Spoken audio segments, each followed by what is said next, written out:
This is the Free Press Society from Denmark. Freedom of speech is under pressure all over Western Europe, and most of all in England, the homeland of the rule of law and the cradle of Magna Carta. And in such authoritarian times, it's crucially important that civil organizations will defend free speech for citizens of any country.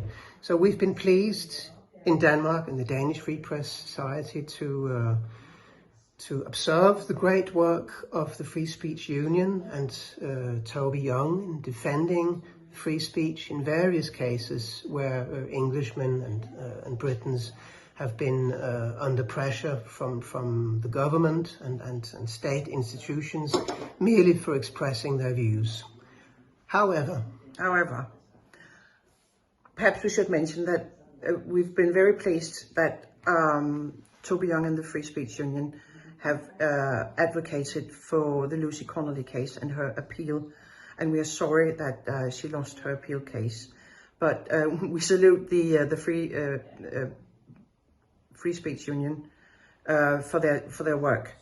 However, where was the Free Speech Union in Peter Lynch's case? Because he's a totally similar case. He committed suicide in his prison cell, but not once did Free Speech Union enter his case or advocate for him. That's strange, because what is the difference between Peter Lynch and Lucy Connolly, except that Peter Lynch is working class and Lucy Connolly isn't? If you look at it, I mean, at least observing it from abroad, it seems that Peter Lynch did absolutely nothing wrong, standing with the placard with his political views and shouting his political views at the police.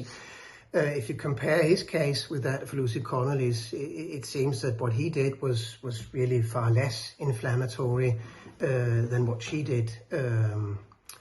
So is there a two-tier problem here? Is free speech only for the middle classes? Are they the only worth defending? What's happening?